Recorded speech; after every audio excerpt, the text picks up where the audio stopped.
जान हम ये अंतर्यामी शीश झुकाओ राम गुण गाओ बोलो जय विष्णु के अवतारी राम की निकली सवारी राम की लीला है न्यारी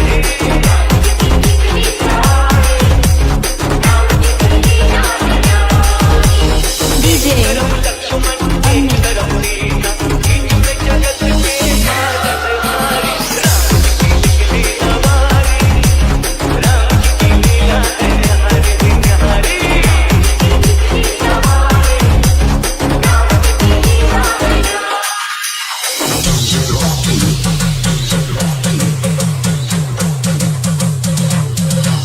धीरे चला रथ को रखवाले सोने कमर का बोले वाले एक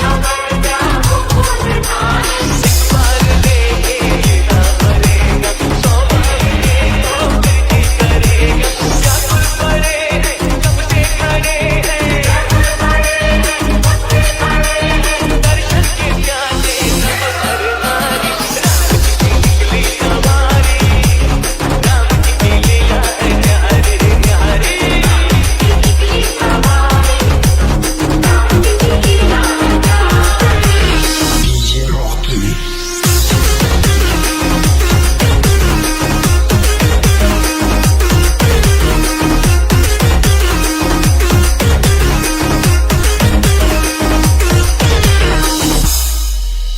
चौदह बरस का वनवास पाया माता पिता का वचन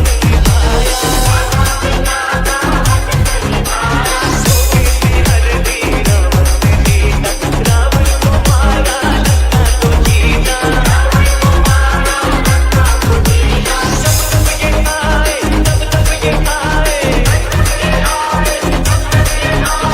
जब जब ये दुनिया में तो पुकारी राम की निकली सवारी राम की लीला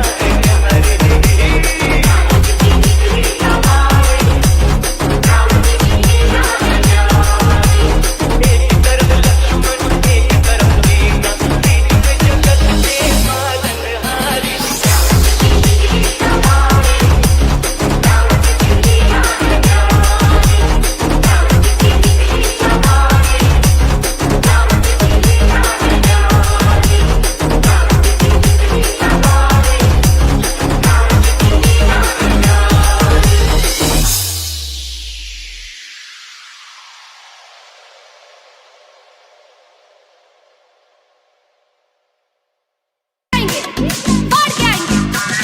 जय श्री राम कम ऑन बजरंग दल बजरंग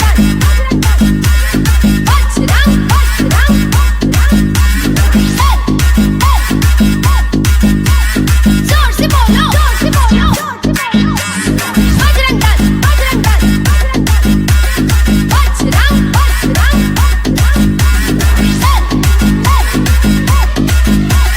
विश्व हिंदू परिषद।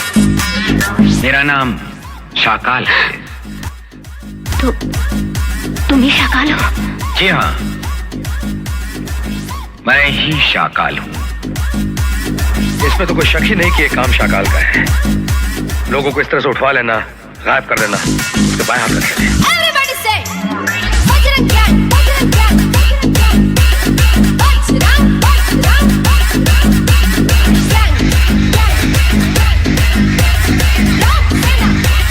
जोर से बोलो हिंदुस्तान जिंदाबाद हिंदुस्तान जिंदाबाद come on बच्चे हो तुम। शाकाल के हाथ में जितने पत्ते होते हैं उतने ही पत्ते उसकी आस्तीन में भी होते हैं। किसका आखिरी वक्त आ गया ये मैं तुम्हें बताऊंगा। तुम लोगों को हारना ही था और मुझको जीतना ही था, इसलिए ये बाजी दोनों तरफ से मैं ही खेल रहा था। अपने आदमियों से कह दो बंदूकें फेंक दे। जय Shri Ram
Boys and girls, presenting you DJ Saheb, DJ Ajay.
दोस्तों सब्सक्राइब कीजिए जय श्री राम चैनल को और बेल आइकन को दबाइए ताकि आप देख सकें हमारी वीडियो को सबसे पहले।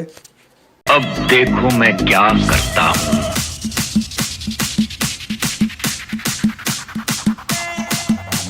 सीना चीर के आएंगे, फाड़ के आएंगे। जय श्री राम। Come on, बजरंग दल, बजरंग दल, बजरंग, बजरंग,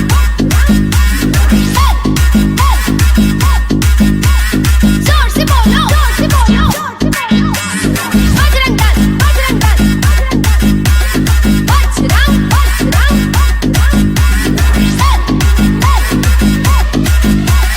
विश्व हिंदू परिषद। मेरा नाम शाकाल है। तुम ही शाकाल हो? जी हाँ, मैं ही शाकाल हूँ। इसमें तो कोई शक ही नहीं कि ये काम शाकाल का है। लोगों को इस तरह से उठवा लेना, गायब कर देना, उसके बाएं हाथ रखे थे। Everybody say, बजरंग ज्ञान, बजरंग ज्ञान, बजरंग, बजरंग, ज्ञान, ज्ञान, लोक सेना, जोर से बोलो। हिंदुस्तान, हिंदुस्तान, जिंदाबाद, जिंदाबाद, हिंदुस्तान, हिंदुस्तान, जिंदाबाद, जिंदाबाद। Come on. बच्चे हो तुम। शाकाल के हाथ में जितने पत्ते होते हैं उतने ही पत्ते उसकी आस्तीन में भी होते हैं। किसका आखिरी वक्त आ गया ये मैं तुम्हें बताऊंगा। तुम लोगों को हारना ही था और मुझको जीतना ही था, इसलिए कि ये बाजी दोनों तरफ से मैं ही खेल रहा था। अपने आदमियों से कह दो बंदूकें फेंक दे। जय श्री राम।